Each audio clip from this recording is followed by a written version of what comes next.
జై గురుదేవ్. ఓం శ్రీ సాయిరామ్. అనంత ప్రేమ స్వరూపులారా, ధర్మోద్ధరణ అనేది సాధ్యమవుతుందా? ధర్మ సంస్థాపన అనేది జరుగుతుందా? అవతార పురుషులు వస్తున్నారు. ధర్మ సంస్థాపనార్థాయ సంభవామి యుగే యుగే అనుకుంటూ. కొంతమంది మహోన్నతమైనటువంటి వ్యక్తులు జన్మిస్తున్నారు. ధర్మ సంస్థాపన కోసం, ధర్మోద్ధరణ కోసం జీవితాంతం శ్రమిస్తున్నారు. కానీ చివరికి వాళ్లే అబాసుపాలై జీవితాన్ని ముగిస్తున్నారు. ఎందువలన? నెగటివ్ ఫోర్సెస్ తారాస్థాయిలో ఉన్నాయి, పాజిటివ్ ఫోర్సెస్ బలహీనంగా ఉన్నాయి. వాళ్ళు జన్మించినటువంటి ఉద్దేశం గొప్పదే,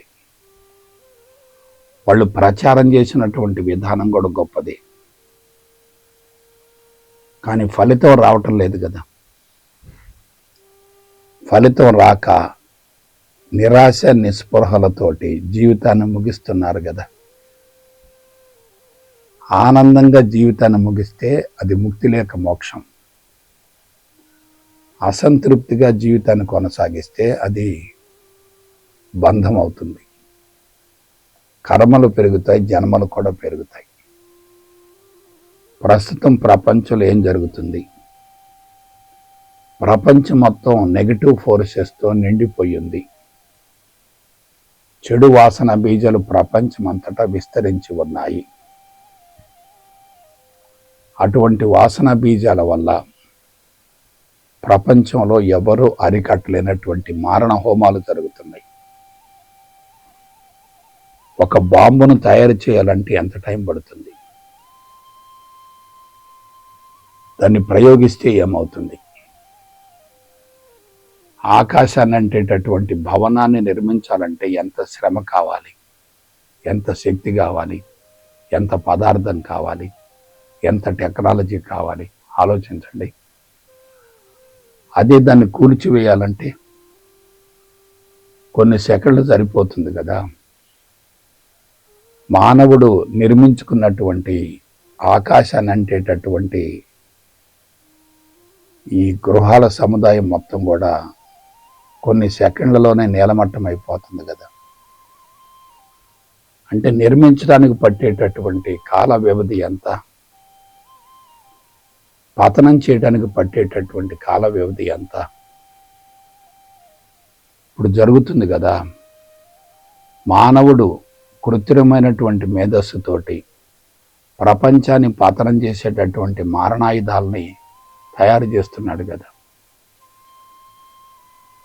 దేశానికి సరిహద్దులు నిర్మించుకుంటున్నాడు కదా. చుట్టూ బౌండరీస్ పెట్టుకున్నాడు కదా. ఆలోచించండి. వినాశనకరమైనటువంటి ధోరణిలో ఉన్నటువంటి మేధస్సే వినాశనాలను సృష్టిస్తుంది కదా.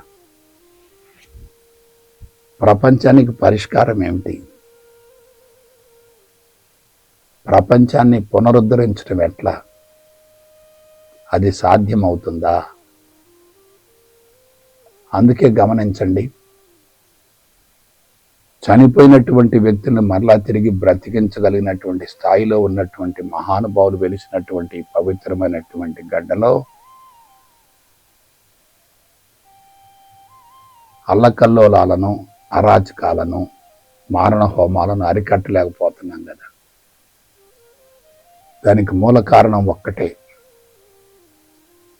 ఆధ్యాత్మిక సూత్రాలను గురించి అవగాహన లేకపోవటం, ప్రకృతి సూత్రాలను ఉల్లంఘించటం, నేను ప్రకృతి నుండి వేరు అనేటటువంటి భావంతో జీవించటం, ప్రకృతి వనరులను విచ్చలవిడిగా ధ్వంసం చేయటం.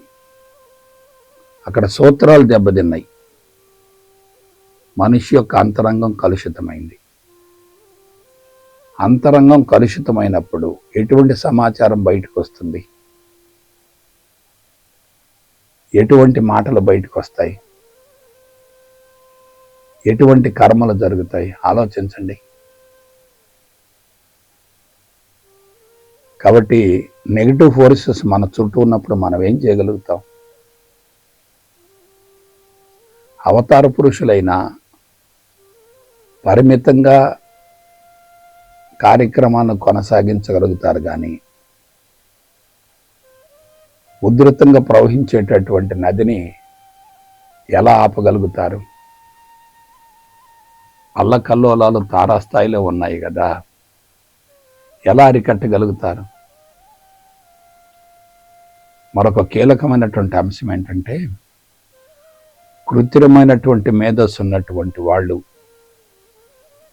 విచక్షణతో ఆలోచించరు, విచక్షణ రహితంగా ఆలోచిస్తారు. వాళ్ళు ఒకళ్ళు చెప్పినా వినరు, వాళ్ళకు స్వతహాగా అర్థం కాదు. ఎందువల్ల? వాళ్ళ అంతరంగ సంస్కారాలకు అనుగుణంగా జీవితాన్ని కొనసాగించాలని భావిస్తారు తప్ప అంతరంగ సంస్కారాలను మార్చుకోవాలి అనేటటువంటి భావన ఉండదు కదా. మరొక విషయం చెప్తున్నాను. ఆధ్యాత్మిక సూత్రం అంటే ఏమిటి? ప్రపంచాన్ని మార్చడం కాదు, తనను తాను ఉద్ధరించుకోవటం, తన అంతరంగాన్ని శుద్ధిగా ఉంచుకోవటం. అంతరంగం శుద్ధయిందనుకోండి, ఆధ్యాత్మిక సూత్రాలు అనుభవంలోకి వస్తాయి.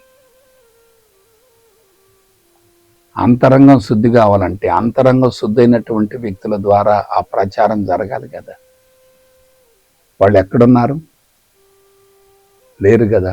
ఒకవేళ ఉన్నా వాళ్ళ శక్తి సరిపోదు కదా. అనంతమైనటువంటి సముద్రాన్ని దోషులతో ఎలా ఖాళీ చేస్తాం? ఒక సంస్కారం ఏర్పడటం చాలా సులభం, ఆ సంస్కారాన్ని తొలగించడం, కరిగించడం బహు కష్టతరం. ఆలోచించండి. సంస్కారం ఏర్పడటం చాలా సులభం, ఆ సంస్కారాన్ని తొలగించుకోవటం, కరిగించుకోవటం బహు కష్టతరం. కొద్ది మోతాదులో నెగిటివ్ ఉన్నా ఆ నెగిటివ్ పాజిటివ్ మొత్తాన్ని కూడా మింగేస్తుంది కదా. కొండెడు పాలలో ఒక విషపు చుక్క పడింది అనుకోండి, పాలు మొత్తం కలుషితం అవుతాయి కదా. ఇప్పుడు నెగిటివ్ ఫోర్సెస్ ఏ స్థాయిలో ఉన్నాయి? ఎలా ఉన్నాయి? తారాస్థాయిలో ఉన్నాయి కదా. ఎవరూ తొలగించలేనంత మోతాదులో ఉన్నాయి కదా. అందుకే ఆధ్యాత్మికత కూడా పరిష్కారం కాకుండా పోయింది. ఒకవైపే భౌతికవాదం అంటున్నారు, ఒకవైపు ఆధ్యాత్మికత అంటున్నారు. రెండింటిని వేరువేరుగా చూస్తున్నారు. కానీ భౌతికవాద మత్తు ప్రమాదకరమే, ఆధ్యాత్మిక పిచ్చి ప్రమాదకరమే. ఆధ్యాత్మికత ప్రత్యేకంగా లేదు. భౌతికవాదాన్ని ఆధ్యాత్మికత నుండి వేరు చేయటం సాధ్యం కాదు. రెండింటిని ఏం చేయాలి? సమన్వయం చేయాలి. లౌకిక జీవితాన్ని, ఆధ్యాత్మిక జీవన విధానాన్ని వేరు చేయకూడదు. లౌకిక జీవితం విజయవంతమైతే అదే ఆధ్యాత్మిక జీవన విధానంగా రూపాంతరం చెందుతుంది కదా. ఇవాళ పుట్టినప్పటి నుంచే సమస్యలు, పుట్టినప్పటి నుంచే రుగ్మతలు, పుట్టినప్పటి నుంచే మానసిక ఒత్తిడి. వయసు తక్కువ, నింపేటటువంటి సమాచారం ఎక్కువ. తక్కువ వయసులో అంత నెగటివ్ సమాచారాన్ని నింపితే ఆ బిడ్డలు ఏమైపోతారు? తక్కువ వయసులో అంత నెగటివ్ సమాచారాన్ని నింపితే బిడ్డలు ఏమైపోతారు? అది ఆర్టిఫిషియల్ ఇన్ఫర్మేషన్ కదా. సహజమైనటువంటి సమాచారం అనుకోండి, అది లోపల ఉన్నటువంటి కృత్రిమైనటువంటి సమాచారాన్ని ఎంతో కొంత మేరకు కరిగించగలిగి ఉంటుంది. కానీ చిన్న వయసులోనే, పసి హృదయాల స్థితిలోనే వాళ్ళకి ఇంత ప్రమాదకరమైనటువంటి సమాచారం అందిస్తే ఏమవుతుంది? కాబట్టి విద్యా వ్యవస్థలో ఎంత లోపం ఉందో ఆలోచించండి. ఎప్పుడైతే విద్యా వ్యవస్థ కృత్రిమ సమాచారంతో కొనసాగుతుందో బిడ్డల జీవితం పూర్తిగా గాడి తప్పినట్లే కదా. చిన్నప్పుడు గాడి తప్పితే అది ఎలా సరవుతుంది? బ్రహ్మచర్యంలో వేపవిత్తనాలు వేసుకుంటే సన్యాసి దశలో వేపకాయలు వస్తాయి కదా. బ్రహ్మచర్యంలో మామిడి విత్తనాలు వేసుకుంటే సన్యాసి దశలో మామిడి ఫలాలు అందుకోవచ్చు కదా. అది జరగటం లేదు కదా. ఆ వైపుగా ఎవరు ఆలోచించడం లేదు కదా. భౌతిక పరమైనటువంటి అభివృద్ధి ద్వారా ఆనందం వస్తుందనేటటువంటి భావన ఎవరికైతే ఉంటుందో వాళ్ళు భౌతిక పరమైనటువంటి అభివృద్ధిని ప్రోత్సహిస్తారు కదా, వదిలిపెట్టరు కదా. ఈ భౌతిక పరమైనటువంటి అభివృద్ధి అంతా కూడా మారణ హోమాల ద్వారా భస్మీపటలం అవుతుంది కదా. నీళ్ల కరువు వచ్చింది, భూమి అంతా కూడా కళావిహీనమైపోయింది, వృక్ష సంపద మొత్తం హరించుకుపోయింది, పచ్చదనం మొత్తం కూడా కంటికి కనిపించడం లేదు. పరిశ్రమలు విపరీతంగా స్థాపించబడుతున్నాయి, జంతువులన్నీ కూడా విలుప్తం అవుతున్నాయి. మనిషి కాలుష్యం మధ్యనే జీవిస్తున్నాడు, కాలుష్యపు కూరల్లో పూర్తిగా చిక్కుకుపోయాడు, దాని నుంచి బయటపడే అవకాశం లేకుండా పోయింది. అందువల్ల నా అంచనా ప్రకారం ధర్మోద్ధరణ, ధర్మ సంస్థాపన అనేది, సత్యుగ స్థాపన అనేది వెంటనే సాధ్యం కాదు, చెప్పినంత సులభం కూడా కాదు. ఎందుకంటే అది చేజారిపోయింది, గాడి తప్పింది, మూలాలు పూర్తిగా దెబ్బతిన్నాయి. ఉపాధి కోసం అని చెప్పి చదువుకుంటున్నారు కానీ జ్ఞానం కోసం చదవటం లేదు కదా. డిగ్రీ పుచ్చుకుంటే చాలు ఉద్యోగం వస్తుంది, ఉద్యోగం వస్తే జీవితాంతం సుఖపడవచ్చు అనేటటువంటి తప్పుడు భావన పిన్న వయసులోనే పడుతుంది కదా. అందరూ ఆ విధంగా పరుగులు తీస్తున్నారు కదా. జనాభా అదుపు తప్పింది, కోరికలు విపరీతంగా పెరుగుతున్నాయి, విలాస వినోద శృంగారాలే జీవిత లక్ష్యంగా ముందుకు సాగుతున్నారు. దానికోసం అని చెప్పి ఖరీదైనటువంటి భవనాలను నిర్మిస్తున్నారు, జైళ్లలో బంధించబడుతున్నారు, బయటపడే అవకాశమే లేకుండా పోయింది. ఇటువంటి దుర్భర పరిస్థితులు మన కళ్ళ ముందు కనపడుతున్నప్పుడు మనకి ఆశావాదం అనేది కనుమరుగవుతుంది కదా. నిరాశావాదములు ఉంటే ప్రపంచాన్ని మార్చలేము. ఆశావాదం కనిపించటం లేదు. ఒక కార్యక్రమాన్ని చేపట్టినప్పుడు విజయవంతం అవుతుంది అనేటటువంటి భావన కలిగితే కార్యక్రమం పట్ల ఆసక్తి ఉంటుంది కదా. అది జరగకపోతే ఏమవుతుంది? అపజయం పాలైతే ఏమవుతుంది? భారతదేశంలో ఋషి సాంప్రదాయం ఉంది, యోగులున్నారు, తపస్సంపన్నులున్నారు, జీవితాలను త్యాగం చేస్తున్నారు, ప్రపంచాన్ని పరిరక్షించడం కోసం విపరీతంగా ప్రయత్నం చేస్తున్నారు. కానీ ఏమవుతుంది? ఫలితం రావటం లేదు కదా. ఫలితం రావటం లేదు కదా. ఫలితం రానప్పుడు వాళ్ళని చూసి మిగతా వాళ్ళు ఏమవుతారు? ఆ మార్గం పట్ల ఆసక్తిని కోల్పోతారు కదా. మార్గం పట్ల ఆసక్తి ఉండదు కదా. ఏం చేయాలి మరి? ఆలోచించండి ఒకసారి. అనుభవించి అందించినటువంటి వ్యక్తులు గనక మన కళ్ళకు కనపడుతూ ఉంటే ఎంతో కొంత మార్గం పట్ల విశ్వాసం పెరుగుతుంది. ఇవాళ ఆధ్యాత్మికతే వైఫల్యం చెందింది. ఎందుకంటే ఆధ్యాత్మికత కూడా భౌతికవాదపు ధోరణిలోనే కొనసాగుతుంది.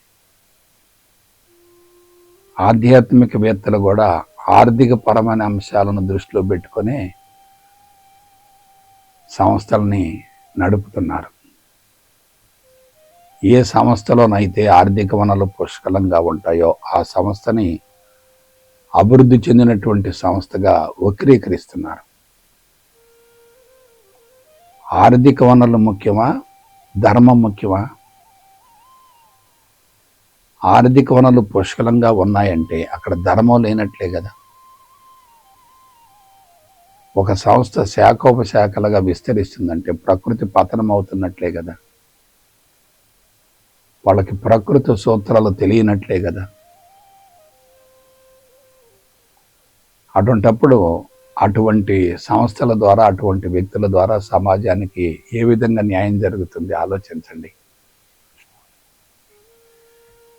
అందుకే ఆధ్యాత్మికత అనేది భౌతికవాదపు ముసుగులో ఉండటం వల్ల దాని వలన కూడా ప్రపంచానికి న్యాయం జరగడం లేదు.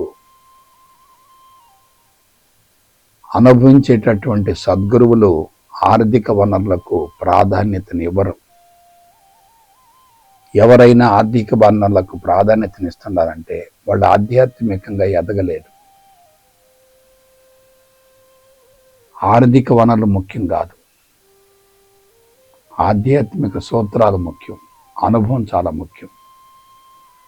తనను తాను ఉద్ధరించుకున్నటువంటి వ్యక్తి సమాజాన్ని ఉద్ధరించేటటువంటి అర్హతను పొందుతాడు తప్ప తనను తాను ఉద్ధరించుకోలేకపోతే సమాజాన్ని ఏ విధంగా ఉద్ధరించగలుగుతాడు? అక్కడ పూర్తిగా వైఫల్యం జరుగుతుంది కదా. ఆలోచించండి. కాబట్టి ఆధ్యాత్మిక సూత్రం అంటే ఏమిటి? ప్రపంచాన్ని మార్చడం కాదు, తనను తాను ఉద్ధరించుకోవటమే. It is nothing but scientific self knowledge. ఉద్ధరేది ఆత్మ నాత్మానాం. తనను తాను ఉద్ధరించుకోవటమే. తనను తాను ఉద్ధరించుకున్న వ్యక్తి సమాజాన్ని ఉద్ధరించేటటువంటి అర్హతను పొందుతాడు. తనను తాను ఉద్ధరించుకోలేకపోతే సమాజాన్ని ఏ విధంగా ఉద్ధరించగలుగుతాడు? మరొక కీలకమైన అంశం చెప్తున్నాను. తనను తాను ఉద్ధరించుకోవటం చేతగాని వాళ్లే సమాజాన్ని ఉద్ధరించాలని కఠోరమైనటువంటి తపస్సు చేస్తున్నారు. తనను తాను ఉద్ధరించుకోగలిగితే సమాజాన్ని ఉద్ధరించగలుగుతారు, కానీ తమను తాము ఉద్ధరించుకోలేకపోతే సమాజాన్ని ఏ విధంగా ఉద్ధరించగలుగుతారు? కాబట్టి సమాచారం మొత్తం కూడా సత్యాన్ని హరించి వేసింది. ఒకవైపు భౌతిక జ్ఞానం అంటున్నాం, ఒకవైపు మిథ్యా జ్ఞానం అంటున్నాం, ఇంకొక వైపు సైన్సు సాంకేతిక పరిజ్ఞానం అంటున్నాం, మరొక వైపు ఆత్మజ్ఞానం అంటున్నాం. అసలు ఏందిదంతా? ఇన్ని రకాల జ్ఞానాలు ఎందుకుంటాయి? ఈ సమాచారం మొత్తం ఎక్కడి నుంచి వచ్చింది? కృత్రిమ మేధస్సు నుంచే వస్తుంది కదా. అసలు టెక్నాలజీ ఎందుకు? విద్యా జ్ఞానం ఎందుకు? భౌతిక జ్ఞానం ఎందుకు? ఇదంతా ఎందుకు? సమాజాన్ని ఇంకా కలుషితం చేయటం కోసమే కదా. సమాజం కలుషితమవుతుందంటే ఆ సమాచారం సమాజానికి ఏ విధంగా ఉపయోగపడదు కదా. ఏం చేద్దాం చెప్పండి? అందువల్ల తీవ్రమైన కసరత్తు జరగాలి, లోతైనటువంటి అన్వేషణ జరగాలి, పరిశోధన జరగాలి, తీవ్రమైనటువంటి కృషి జరగాలి. సమస్య పెద్దది కాబట్టి మనం చేయవలసినటువంటి కార్యక్రమం కూడా భారీగా ఉంటుంది. వెంటనే ఫలితం వచ్చే ప్రసక్తే లేదు. కానీ ఒక విషయం మాత్రం చెప్తున్నాను, ప్రకృతి మనందరికంటే ఉన్నతమైనది. ఏ వ్యక్తి అయినా ప్రకృతికి లోబడి జీవించుతాడే తప్ప ప్రకృతిని అతిక్రమించి ఉల్లంఘించి జీవించడం సాధ్యం కాదు కదా. అందువల్ల ప్రకృతే ప్రపంచ పరిరక్షణకు పూనుకుంటుంది. మనమేం చేయాలి? ఆ ప్రకృతి చేతిలో ఒక పరికరంగా మారితే చాలు. ప్రకృతి సూత్రాలను పాటించగలిగితే చాలు. ప్రకృతి సూత్రాలను ఉల్లంఘిస్తూ ప్రకృతిని పరిరక్షించకుండా తనను తాను ఉద్ధరించుకోవటం సాధ్యం కాదు కదా. అందువల్ల మనం ఏం చేయాలి? నవీన మానవుని మేధస్సుకు అనుగుణంగా అందించేటటువంటి విధానాలను కూడా సాంకేతిక పద్ధతిలో మార్చుకోవాలి, సాంకేతికంగా మార్చాలి. ఎప్పుడైతే టెక్నాలజీ ఉంటుందో అక్కడ ఫలితం త్వరగా వస్తుంది కదా. ఇవాళ మానవ మేధస్సులన్నీ టెక్నాలజీతో పూర్తిగా నింపబడి ఉన్నాయి కాబట్టి మనం ఆధ్యాత్మికతను కూడా టెక్నాలజీ పరంగా మలిచి అందించేటట్లయితే ఫలితం వస్తుంది, కానీ టెక్నాలజీని విస్మరిస్తే ఫలితం రానే రాదు. అందువల్ల మనం ఏదో ఒక నూతన పందాకు శ్రీకారం చుట్టాలి, క్రొత్త విధానాన్ని అనుసరించాలి. ఎక్కడ పొరపాటు జరుగుతుందో, ఎందుకు పొరపాటు జరుగుతుందో ముందు అధ్యయనం చేయాలి. ఆ పొరపాటుకు మూల కారణాన్ని గురించి తెలుసుకోవాలి, మూల కారణాన్ని తొలగించే ప్రయత్నం చేయాలి. మూల కారణం తొలగిపోయిందనుకోండి, ఏమవుతుంది? సమస్యకి అవకాశమే లేదు కదా. అయితే పతనమైనటువంటి ప్రకృతిని పునరుద్ధరించడం ఎట్లా? అది వెంటనే సాధ్యం కాదు కదా. ప్రకృతి పతనం అనేది ఆకస్మికంగా జరగలేదు కదా. మానవ మేధస్సు అంతా కలుషితమై ప్రకృతిని పూర్తిగా పతనం చేయటం జరిగింది కాబట్టి ముందు సూక్ష్మమైనటువంటి మానవ మేధస్సును సరిచేయాలి. తర్వాత స్థూలమైనటువంటి ప్రకృతిని, ప్రపంచాన్ని పునరుద్ధరించే ప్రయత్నం చేయాలి. ఆ దిశగా ముందుకెళ్ళాలి. అందువల్ల ధర్మోద్ధరణ, ధర్మ సంస్థాపన అనేది వెంటనే సాధ్యం కాదు. కానీ ఎప్పుడు సాధ్యమవుతుంది? అనుభవించినటువంటి సద్గురులు ఉంటే మాత్రం సాధ్యమవుతుంది. అనుభవించినటువంటి వ్యక్తులు కోట్ల మంది ఉన్నా సరే ఎటువంటి ప్రయోజనం ఉండదు. సత్యం ద్వారానే సమాజ ఉద్ధరణ సాధ్యమవుతుంది తప్ప సత్యాన్ని పక్కన పెట్టి సమాజాన్ని ఉద్ధరిస్తామంటే అది సాధ్యం కానే కాదు. కాబట్టి ప్రకృతి అనేది చాలా ఉన్నతమైంది, దాన్ని కాపాడే ప్రయత్నం చేయాలి. దాని ద్వారా మనం రక్షించబడాలి. అందుకు నేను ప్రకృతిలో ఒక భాగం అనుకోవాలి. నేను ప్రకృతి నుండి వేరనేటటువంటి భావన కలగకూడదు. ఇది చాలా కీలకమైనటువంటి అంశం. అందువల్ల ప్రపంచం పతనమవుతుందని చెప్పి డిప్రెషన్కి వెళ్ళాల్సిన అవసరం లేదు. పతనం చేసేటటువంటి వ్యక్తులతో యుద్ధం చేయాల్సిన అవసరం లేదు. వాళ్ళని శిక్షించాల్సిన అవసరం కూడా లేదు. ఎందుకంటే ప్రకృతి వాళ్ళని శిక్షిస్తూనే ఉంది. మనమేం చేయాలి? ప్రకృతి సూత్రాలను పట్టుకోవాలి, ప్రకృతికి అనుగుణంగా జీవించే ప్రయత్నం చేయాలి.